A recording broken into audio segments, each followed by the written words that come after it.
அதாவது தான் காசுல தனக்கு தானே சூனியம் வச்சுக்கோன்னு சொல்லிட்டு நம்ம சொல்லி பல பேர் கேள்வி போட்டிருப்போம். அதே மாதிரி தான் டொனால்ட் ட்ரம்ப் வந்து தனக்கு தானே சூனியம் வச்சுக்கிட்டு சுத்திட்டு இருக்காரு. இப்போ என்ன பண்ணி வச்சிருக்காரு பாத்தீங்கன்னா, நம்ம இந்தியா மேல 25% டாக்ஸ் போட்டாரு. அதுக்கு இந்தியா வந்து ஒரு ஸ்ட்ராங்கான பதிலடி கொடுத்துருந்துச்சு. ஒரு பதில எழுதி கொடுத்துருச்சு அவருக்கு செவிலே விடுற மாதிரி. அந்த பதில அவரால தாங்க முடியாம இப்போ என்ன பண்ணி வச்சிருக்காருன்னா, நம்ம மேல அடிஷனல் 25%, அதாவது 50% டாக்ஸ் வந்து போட்டு வச்சிருக்காரு. அண்ட் இவர் என்ன நினைச்சுக்கிட்டு இருக்காருன்னா, இந்த மாதிரி டாக்ஸ் போட்டு இந்த மாதிரி பூச்சாண்டி வேலையெல்லாம் காட்டி இந்தியா வந்து அவருக்கு சலாம் போட வச்சிடலாம் அப்படின்னு சொல்லிட்டு அவர் எதிர்பார்த்துக்கிட்டு இருக்காரு. ஆனா ஆக்சுவலா அதுதான் கிடையாது.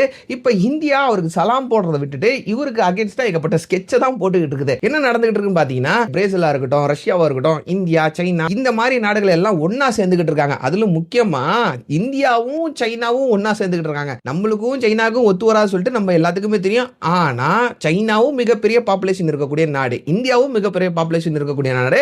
ரெண்டு நாடு ஒன்னா சேர்ந்தா அது வந்து ஒரு ஹியூஜ் மார்க்கெட்டா மாறிடும். அதுக்கப்புறம் மற்ற நாடுகள் நம்ம கிட்ட வந்து பொருளை விற்கிறதுக்கு ஓடி ஓடி வருவாங்க. நம்ம வந்து அமெரிக்காவை தான் நம்பி நிக்கணும்னு சொல்லிட்டு அவசியம் இருக்காது அப்படின்னு சொல்லிட்டு இந்தியா வந்து ஒரு ஸ்கெட்சை போட்டு ஏகப்பட்ட பிளான்கள்லாம் போட்டுக்கிட்டு இருக்குது. இப்போ இதனால டாலர் வந்து இறங்குறதுக்கு அதிகப்படியான வாய்ப்பு இருக்குது. எந்த ஒரு மனுஷன் அமெரிக்காவை டெவலப் பண்றேன் அப்படின்னு சொல்லிட்டு வந்தாரோ அந்த மனுஷனால தான் இப்போ அமெரிக்காவோட டாலரோட மதிப்பு வந்து இறங்கிருமோன்னு சொல்லிட்டு இப்போ பல பேர் பயந்துகிட்டு இருக்காங்க.